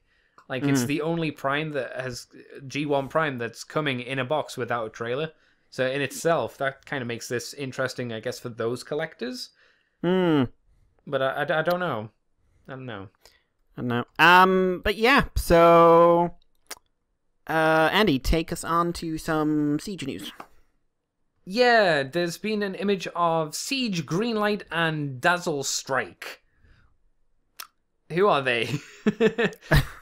Well, one of them is, I'm guessing Greenlight is Moonracer? Is that right? Moonracer mold with a new head. Moonracer mold. Who's she meant to be? Because she was in the girlfriend episode. She was one of the She's one of the female Autobots. Was she named? She was background. She was named in the Wings universe, and then she was named because she appeared with another one called Lancer, and she was named in IDW, where basically Lancer tried to feel her up on guard duty. They're Carcerians. Oh. Which is very unprofessional, if I must say so. First appeared in Windblade Volume 2, Issue 7. Oh, okay. For those not aware, this is the green one that has the elf ears, basically. Which always had a shitty design, if you ask me. I never liked it, mainly because I thought those ears looked stupid. It's a better toy. Is it? It's a better toy design. Oh, okay. Because it's basically just like a head. Yeah, it doesn't. I don't think it's any different from the. No. Crap, which one? Moonracer. This is Moonracer, yeah. Yeah, but just with a new head. Yeah, but hey, you're one female robot because Chromia doesn't have the joint from having your Elita 1 combiner. So they need to do Lancer from Firestorm. Is it? Are we guaranteed that this one will have the combiner joint? Straight repaint, they've confirmed. Oh, okay. Well, there you go. And it comes with a repaint of the little Lionizer. Is that who it is? Yeah, they say it's a repaint, but it looks the same to me. But the I think blade's the green. Well, that's obvious. Oh well, what am I talking about? Repaint. And is that an original effect part? The fire. Yeah, I don't remember seeing that with someone. It had to come with someone else, right? Don't know, but hey, can we please just have Chromia done up from this mold? Never. We don't care. Or Lancer, or someone. We need one more to have another girl combiner. It can't be Chromia, because Chromia is already coming out, but without the combiner port, if you remember. Yeah, but no, it's an exclusive. They can do what they want. Who gives a shit? Yeah, who gives a shit? Just make the fucking toy. I don't really... The only reason I'd want Lancer is because then you've got, Elita 1 taking two of her people from Carcer and turning them into limbs, and they're dating, so it's really awkward for them. Because, their sexy thoughts for each other running through Elita 1's head, and she's not taking it well. Oh, Lord. Have mercy. Yep. Whole new meaning to the word fisting. Mm-hmm. Mikey, do you want to take us on to our last 3 bits of news? Yeah, we have TFCon news. Dan Gilvezan is confirming he's going to be at TFCon Los Angeles March 15th to 17th. He, of course, voiced Bumblebee, Goldbug, Hotspot, Outback, Rollbar, Scamper, Skids, and Snapdragon back in day. And he will be joined by Melody Britt. Now, best known for playing She-Ra, not new She-Ra, old She-Ra. And most importantly, played Alana, the space alien who is boning Sea Spray. For want of a better term, because she briefly turned into a gondola. Ah, yes, good times. But she didn't transform, she magic shift into gondola. She magic shift. And then she turned back into person. It's true. But yeah, so that is going to be, again, March 15th to 17th at Los Angeles Marriott Burbank Airport Hotel and Convention Center. Yeah, and that's our news. I think it's neat they've got her, though. Like, topical as well with the She-Ra stuff. Yeah, it's nice because it's someone different. Granted, she only played a very small role, but she is a big deal to a lot of people from the 80s because she was She-Ra, and She-Ra was a big deal. I liked it. Yeah, and that's the news. Cool. Right, Mikey, I hear that you have questions for us as well this week. Yes, we have feedback. First off, we've got some text, and that is coming from a Jason Kirk. Now this, Jason said he sent this as an email so he wouldn't have a crazy long comment regarding the show. He then sent about the straight page of text. So, Jason, love you, but I will be summarizing. Just as well. Yeah, so this is regarding our last comic show. We'll have a new comic show as well, probably in the next week or so. I just actually have to pick books for it because we're in a weird time and I'm busy. But first off, he'd like to thank us for the job we did on the show. He thinks we give the best comic commentary, the bestest, better than everyone else's, especially you. I don't know. Actually, I haven't listened to our fans give us. Yeah, I haven't listened to Radio Free Cybertron in a while, so I don't know if they do comic commentary. But I'm going to say they do, and it's not as good as ours. Oh damn! Yeah, so they go into some other details about like how other comics, how other podcasts approach it and whatever. So he's a little sad you weren't too hot in Unicron 6 as he enjoyed it quite a bit, but still happy you gave it a 7. Ton to get in there, and he thinks it pulled it off. He thinks Starscream's end was a bit rushed, but he did like it. He also thinks John did the best he could with Slide Story, but really didn't think a lesson was learned. Would have been happy if she got blown to bits, but she didn't, so ho hum. He'd have given it an 8 or a 9, but overall he thinks the series was a 10. Very well executed. Marvel and DC could definitely learn a ton from this kind of book. Optimus 25 he thinks was a great book. Why would you want more action? And I still saw a lot of people saying they thought it was weird there wasn't a lot of fighting in it. For which series, sorry? Optimus Prime 25. Oh, for the last one. Yeah, you know, the one with Teacher RC. Yeah. Like I saw at least 6 or 7 people say it. It's very odd. Yeah, and he agrees that this is Optimus Prime is the most newest we've ever had. He is the best Optimus Prime. People keep saying he's not because he's not your daddy's Optimus Prime. Good, your daddy's Optimus Prime played too much basketball. Yeah. And Black RC repaint was Ocular Max. He'd have given Optimus Prime an 8. Lost Light, rewind stuck in his alt mode just seems weird for the sake of being weird. Almost seems like since the issue has a happy ending as well, James felt he could put odd stuff in there like that. But like Andy, I was done with this book a long time ago, so less to say about it, the better. Although I will say that when Andy said he could see Rodimus becoming full villain to regain the Lost Light in another universe, I immediately thought he would just pull a Janeway in the Voyager finale and go back in time to get the crew out of there before Prowl could find them. Oh man, like he just comes back screaming "Coffee!" and steals the ship. Rodimus, we need to go back. We're going to the Delta Quadrant. Yay! Where? You're never coming. You're never going home. Yay! I'm going to sacrifice you for people I've never met. Yay! Oh, Voyager. Oh, they need who'd be the holographic? Dead Ratchet holographic doctor. Tell me it wouldn't work. The fact I could compare Lost Light to Voyager is another reason why I had no problem dropping it. So again, thanks for the excellent show and for all the time you two put into the podcast. Listened to it on a Monday after a 4-day weekend and I was pretty miserable. We weren't that bad, surely. But between this and episode 524 of the main show, you two pulled me out of my doldrums, so thanks for that. Sorry this took so long to get to, Jason. It's just been one of those fortnights. Mikey's been But yeah, fuck off. You tried doing a long recording of a show that still isn't out yet. Which Andy. one? The one with you and Chris? No, I sent you audio for the IDW roundup, the last roundup. You didn't realize you got it, did you? The one with you and Amy? Yeah. Okay, yeah, I don't know if I got that one. You did. I sent it to you. Okay. It's in your Twitter. Go back over your Twitter. It's a WeTransfer. Get it before it breaks again. Don't be a dickhead your whole life. And also, will you please get out that Chris interview? He's going to murder me and then you. No, he's not. He didn't. Yes, he is. Get it out. Don't fuck it. You don't need to edit it. It's Christmas. Put it out as a unedited Christmas thing. Yeah, we'll see. There we go. Do it. I'll beat you up. Yay. We also had some audio feedback from young Daryl of Transmissions fame. Plug. You're going to see why I did that. But yeah, so that's an audio one, so we'll play that now, and then we'll get back. Woohoo! Top of the morning to you, Andy and Mikey. This is Daryl from Transmissions, and I'm just saying hello. Sending you some feedback, because you are seem to be begging for it recently. So, yeah. Listening to the last episode, I wanted to chime in and talk about a bit about the RCs and her bits. If you listen to our show, I had a bit of a rant about it, as well as a tweet or two. And I really enjoyed listening to your guys' take on it, because you guys both come from a very deep anime background, and you guys both have a lot of knowledge about the Japanese culture and what they do. Maybe not the culture. I mean, neither one of you are Japanese, but you enjoy anime an awful lot. So I really appreciated hearing your take on what the the idea was behind the add-on kit.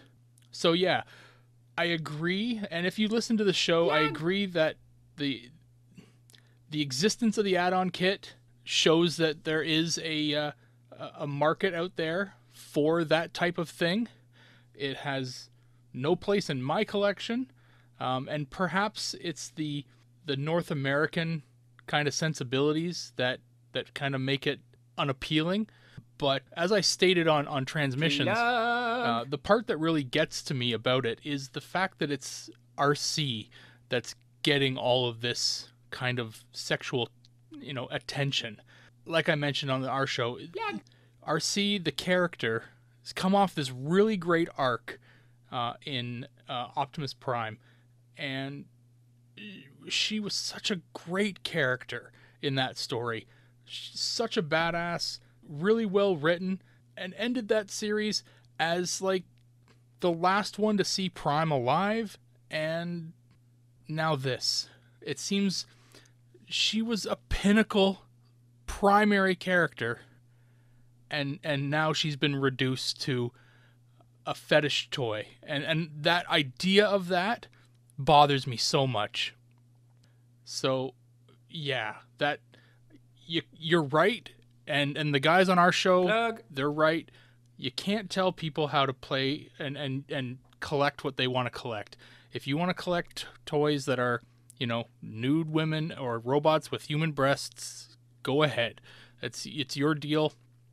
Do what you want to do. It's just, for some reason, the fact that it was RC bugged the hell out of me, and I don't know. I guess I just kind of lost it a bit there. I got a soft spot for RC, I guess. Just, she's been put through the ringer recently, and I didn't want to see it happen to her anymore. So, yeah. But thanks for chiming in on it. I know a lot of sites, especially, have been staying away from this controversial topic, and it's good to hear some opinions that are not, the rest of the Transmissions guys. I doubt very much that the guys at WTF at TFW are going to talk about this, because it's not PC. So, yeah. But anyway, just wanted to say I really like listening to your show. It's a really good show. It's almost a Transformers podcast, but yeah, I learn a lot listening to it. It's very fun, and you guys have a great dynamic. So, yeah, hope to meet you guys in person one day, if we can ever get over to TF Nation, or you guys make it over to a TF Con. That would be fantastic. Anyway, I'll let you go. Get back to the show. This is Daryl from Transmissions, saying I'll talk to you later. Woohoo! And we're back. Andy. Yes. I think he made an interesting point that, considering how RC's been portrayed recently in fiction, it's a bit of a 180. I suppose. What's your thoughts? I look at it as it's not an official product coming out, and I don't know. I don't think it detracts from RC's progression as a character from the comic book.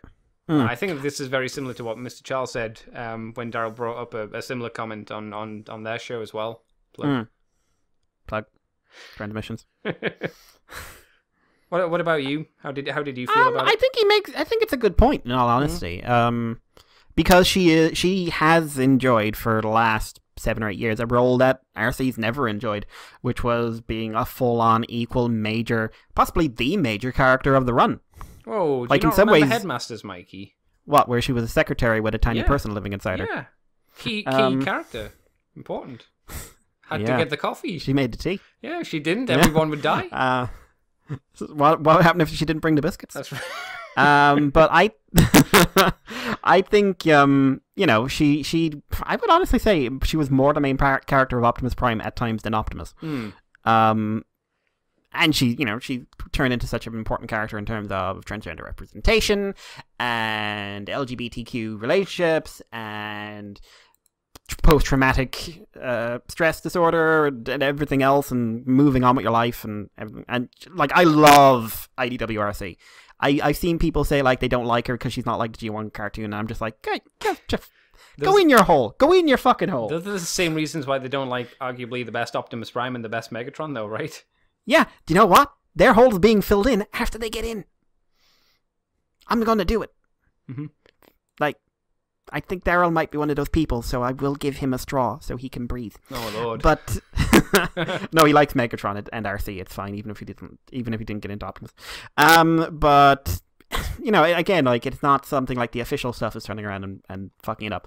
And I'm just gonna say now, I think she'll probably be fucked up officially as we go on, because I think the RC we had is a major anomaly, and I don't see them repeating that. I really wish they would, but no, I totally get it. Like, you're off this run of this incredible character, and she's so positive and everything else, and then, hey, here's her reduced to TNA. I may not be bothered by it, but I do. It's an argument I very much get. Also, Den Toys weren't at that convention. What do you mean? With their why didn't we have like prototype boobs on display? Den Toys fail. Poor advertising. But yeah. But no, I think it's a good point. But Daryl, thank you so much for taking the time to do that bit of audio feedback. Really appreciate that. If anyone wants to send up something similar, please feel free. But yeah, that's our feedback. Unless you got something from Patreon. Let me have a look. Don't think so. Excellent. But we have been talking for a while. We do have a few comments, like people saying nice things, like Jason Kirk again. Good show, Andy. The game sound. This is when I was talking about Nier Automata. The game sounds great. I'll have to wait for a sale to grab it someday. You definitely will. Otherwise, all full price game purchases kind of have to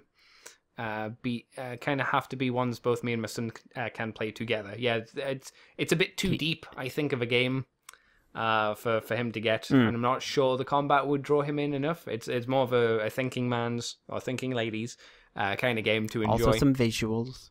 It does have a little bit of robot booty if you go down that route as well, if you really want to.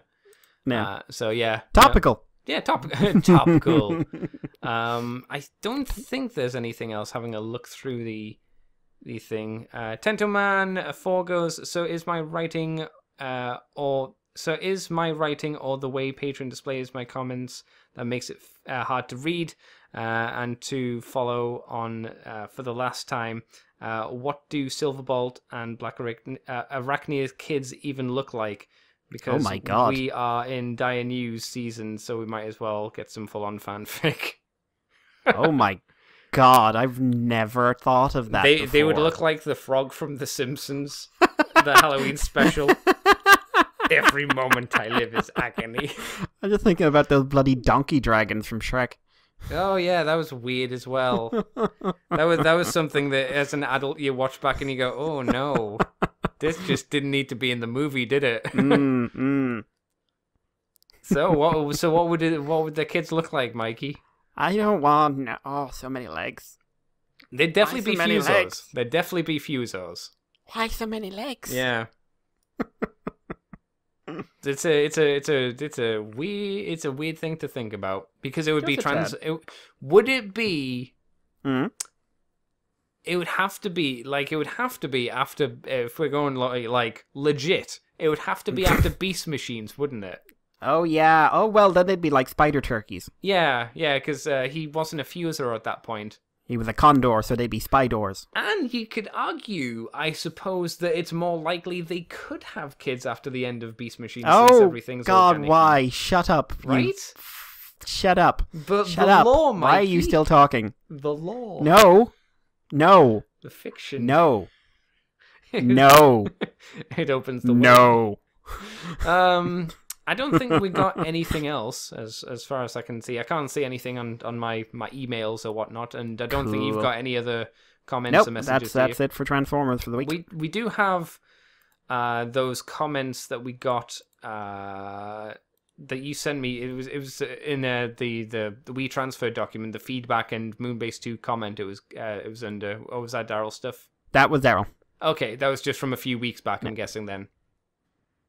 Yeah, he said not to use that one. I was going to use it because I was just going to spend 10 minutes mocking Canada, but he Oh. wouldn't let me. Okay, fair enough. Because I was looking at it and it said Don Glut, and I was like, is this stuff that we needed to use? Because I don't know anymore. But I guess we're good. I guess we're fine. Very good. Very good. Okay, Mikey, what have you been up to this week? Shit. Jeez. Yeah. We did stuff. We did stuff. We did stuff. Caught Up in Ruby. Mhm. That's a fucking good show. This is not a happy season though. Okay. No, Ruby's uncle has a drinking problem. Yay. It's getting worse. Yay. Yay. Not that action crazy this time around, but like some good stuff. Also, the last episode was fucking hilarious at the start. Mm. Just like, oh my god. But no, fun, good, fun show. Really do recommend it to people. Everyone's talking about Voltron at the moment. I'm just sitting here going like, Ruby. A lot of people are angry about Voltron. I saw even Angry Joe said it was a disappointing end. I mean, it means nothing to me because I haven't watched it. But I was like, I'm oh, like man. 4 seasons behind, so I'm going to watch it. But I people have been really down on Voltron since at least last season. I kind of But I dropped away don't- from it as well. To be fair. Yeah, like it's not like I ever like stopped liking the show. It's just like I just went for a period where I wasn't watching it. I was just like, oh, maybe I'll just let it build up. Because I started watching it again a while back and I never just finished it. But I go into Ruby in more depth, but it's huge spoiler stuff. But yeah, Voltron, like people are not happy with it. And I don't know, if you're into Voltron, tweet me or something. Tell me what's going on. I know that people were angry last season because of something to do with one of the gay characters. Okay. I think they killed someone off. I don't know. But I'm just, is there more? Because I know at the same time people are going like, oh, Dragon Prince, it's like Voltron without the shit. And I'm just like, I remember everyone loving this show.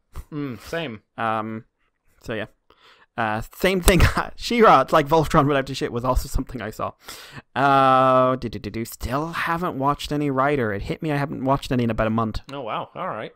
which I feel says more than I'd like. Maybe. Yeah. Gridman episode 11. We're almost at the end. Oh man. It hits the fan. Again. Dark shit. Good. Dark trouble shit. Still, Good still fight scene. enjoying it then. Big fight scene. But it's all right. It's fine. It's a good shit. It's a decent show. But yeah. Also, like, be aware of your Alexas in your house, guys. Don't trust them. Mm-hmm. Don't trust Alexa. But no, really amazing, brilliant show. Love it. Kind of the highlight.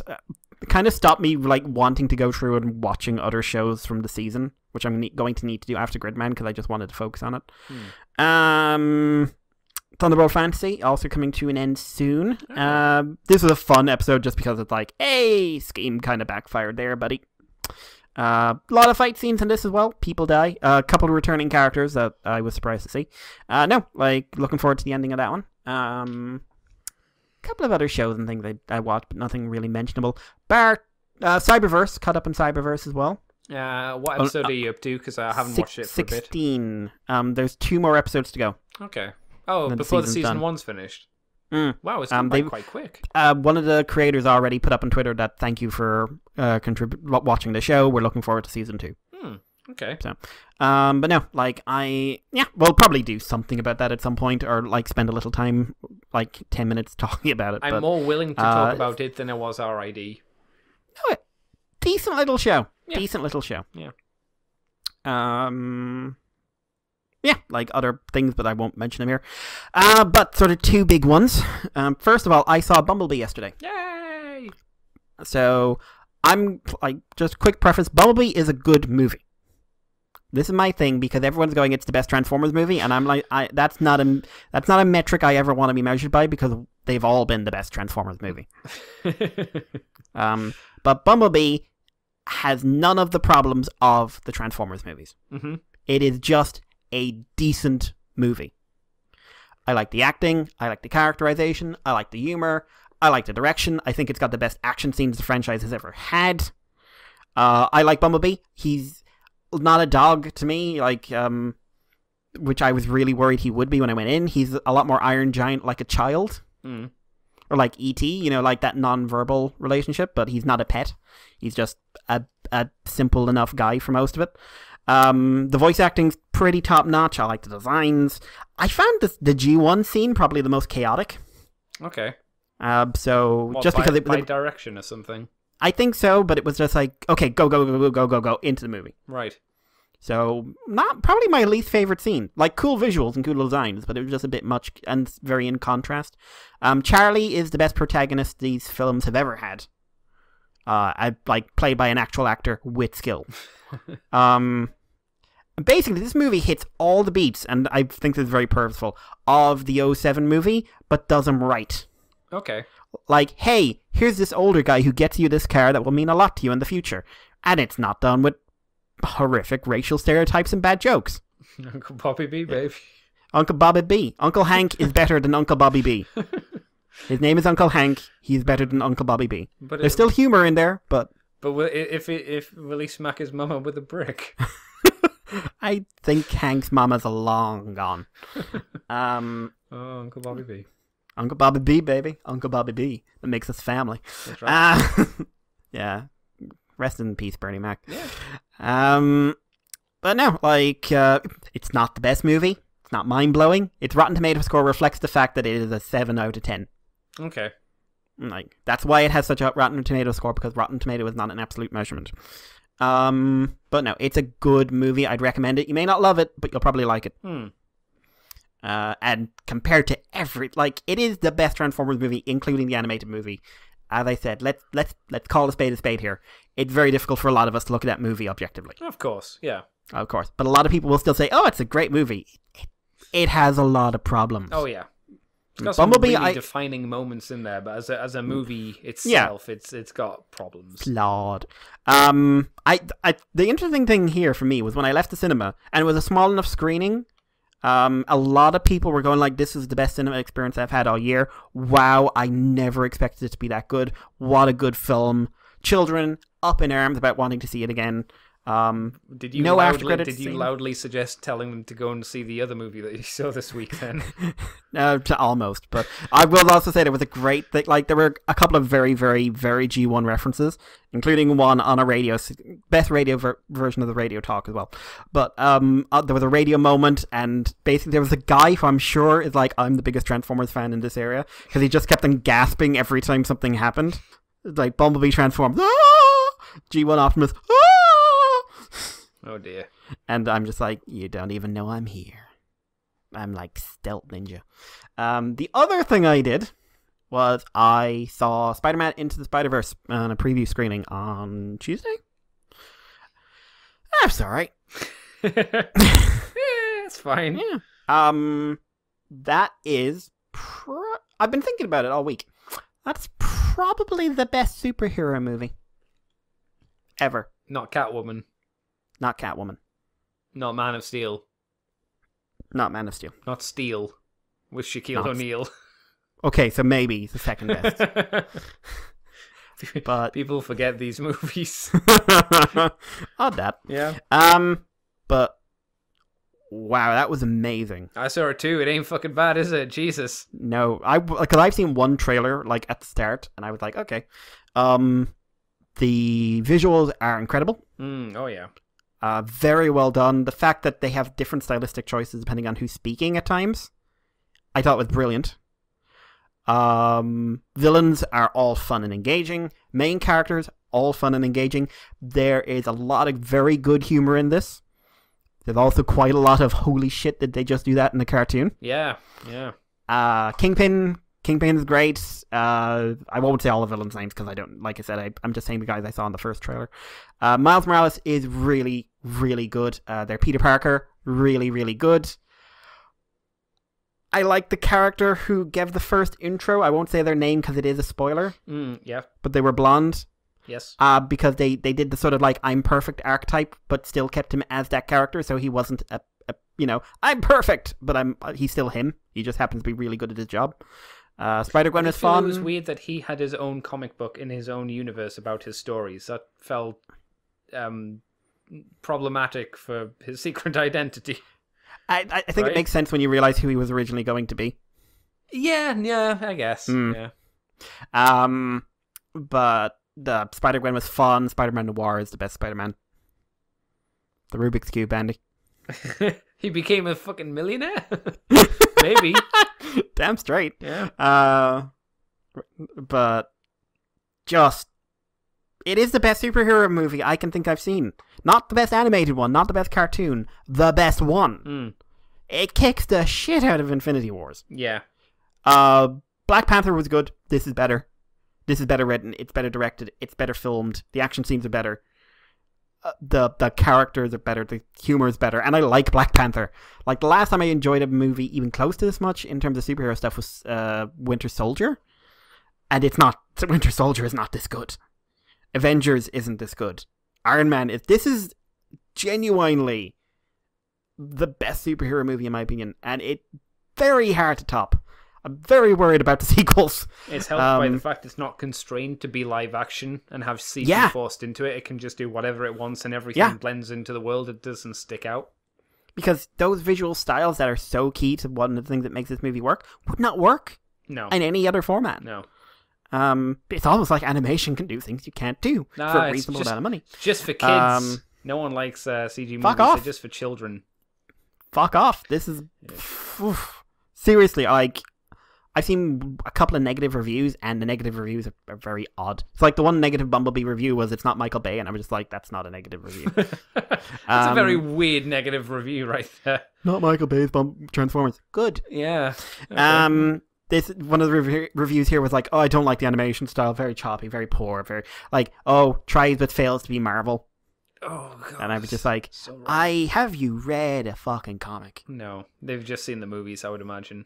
And you've not even seen the right movies if they're going that way. Yeah. Like, it is, even if you would want to tell me it's not the best superhero movie, and I'll let you have other things. I don't agree with you. I think you're morally objectionable, but I'll allow you. It is by far the best Spider-Man movie. Like, sorry, Tom Holland, you're not even in the fucking race. Yeah. You're in a different race. This guy's racing all of you in a bigger track, and he's passing you out. And you've all got mopeds. You should be moving faster. No, loved it. Loved it. And yeah, that was my week. Andy, what about you? I saw Spider-Man in Spider-Verse as well. Really fucking You hated loved it. I was really worried because as soon as I came home, I was like, go see it. But I didn't want to say anything else because I didn't want to overhype it for you. I wanted you to go in and just be wowed by it, and it sounds like you were. So I was really happy about that. I would agree. It's my most favorite superhero movie I've seen in a long time. Very enjoyable. Would I buy it on DVD or Blu-ray or whatever? I don't usually do it, but because I don't usually watch movies when I have them back home. But I'd be very tempted to because it was really good. I don't think it would look as impressive as it does on the big screen. Obviously, I think you're doing yourself a bit of a disservice to not see the spectacle on the big wide screen. The only issue that I could maybe agree with would be you could say that some of the extra spider people that have been introduced midway through the story don't get a lot of development and a bit maybe on the tropey side of their character because they didn't get much time to develop beyond that. But I didn't mind that because it wasn't No, really because- a story about them. It was a Yes, story about Miles.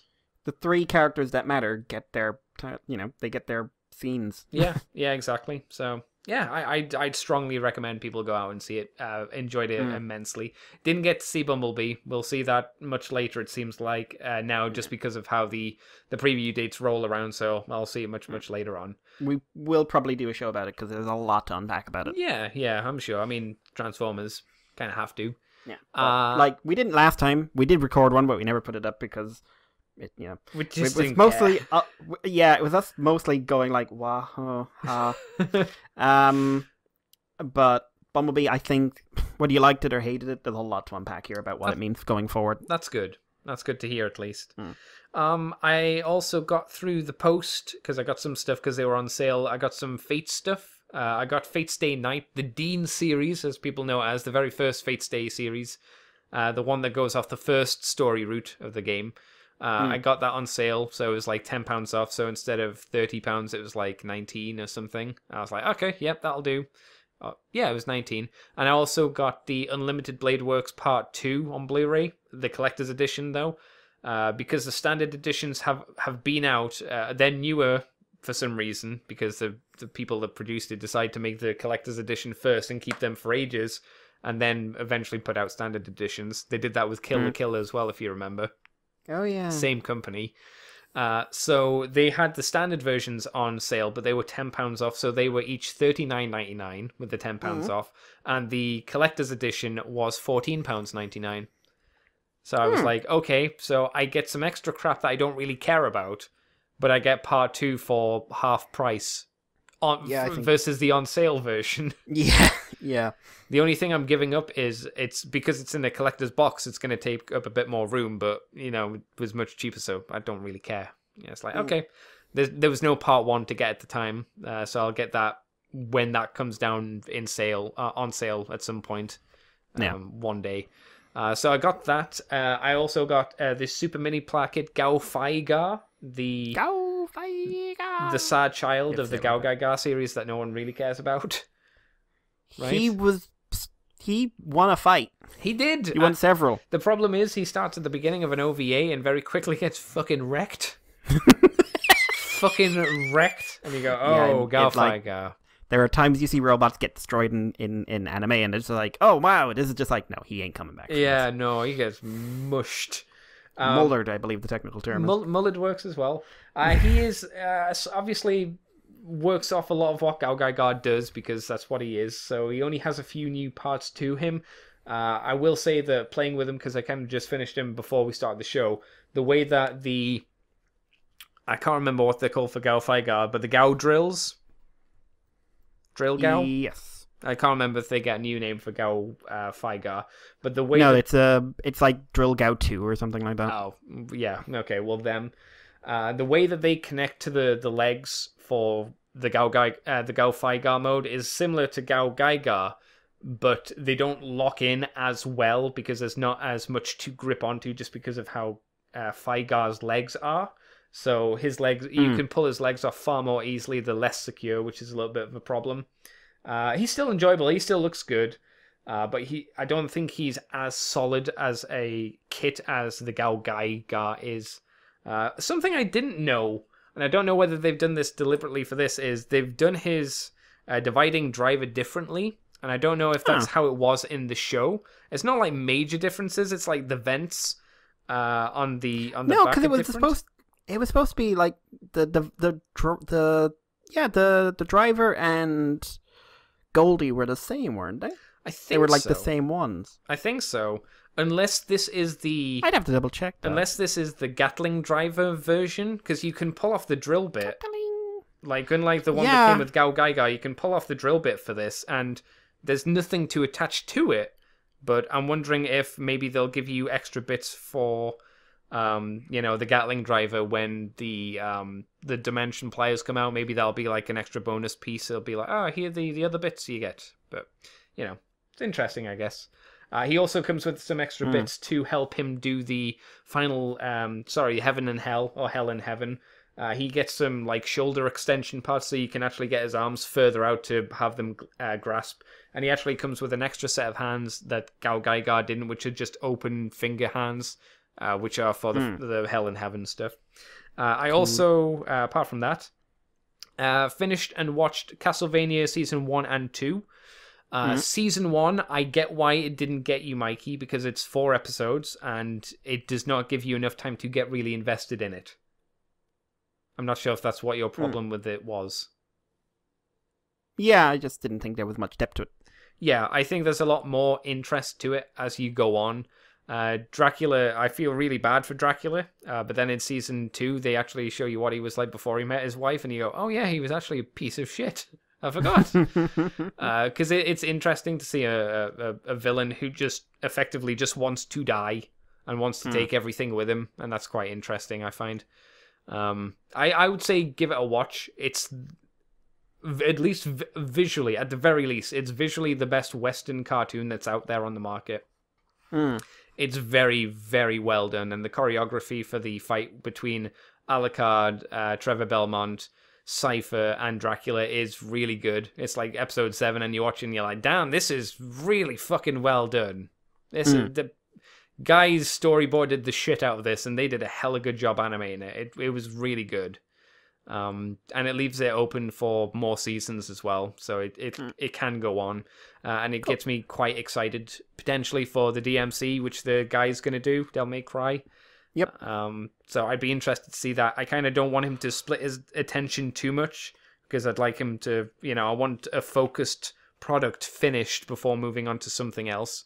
Otherwise, there could be that divide of attention, and then one thing drops as other things go up. We'll see. I can't think if I did anything else of real worth. I played Bastion. No, I didn't like it. I can see why people like it, but I fucking hated it. I hated how it played. Bastion for Steam. Not Bastion from Overwatch, Bastion the game, with the guy who narrates all the time to tell you the story. I didn't find the world very interesting. Excuse me, I didn't find the gameplay very engaging.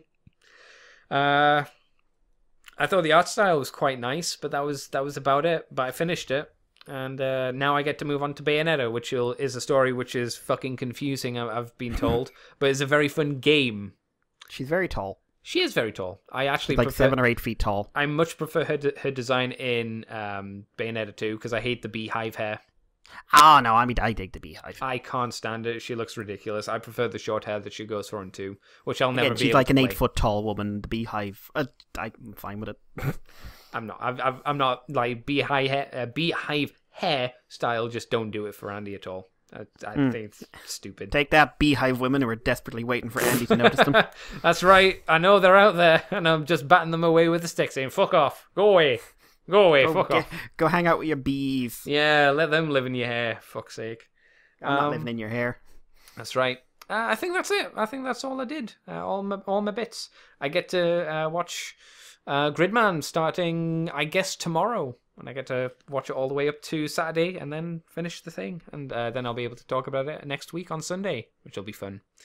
So, Mr. Mikey, where can people find you on the internet and all that kind of jazz and bobbins? You can find me on Twitter as Irish Paleo, on YouTube as GWolfie3. If you want to send us any messages or feedback, you can do it via our email. It's themoonbase2@gmail.com. You can also contact us over on Twitter at themoonbase2, where I will definitely be putting up some third-party stuff and Weird Windblade. Yeah, so keep an eye out for that. Andy, what about yourself? You can find me on Twitter and Tumblr, CCTFW, on YouTube as Scrubber Commander TFW. You can find this podcast on the Moonbase 2 forums on Twitter, iTunes, Facebook, Libsyn, all the places Mikey mentioned. You can head over to Patreon, patreon.com/Moonbase2. Do $2 each month to get the extended version of From the File of Teletron 2, and it's a week early. You get other things a week early, but in terms of the thing that Mikey and Chris did, more than a week early. Many weeks early.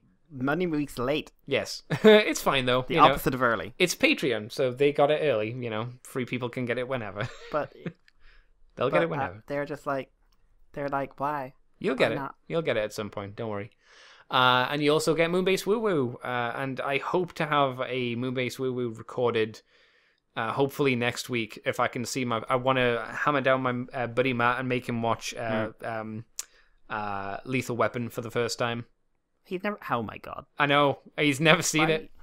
I keep on trying to set up a woo-woo, but there's a lot of rescheduling going on every time, so... Ooh. Well, we'll see. Well, we'll get something, definitely.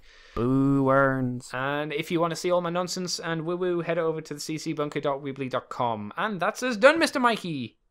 Yay! Thank you, everybody, and we will catch you next week for more Moonbase 2 action. Be well, humans. Beep, boop, beep.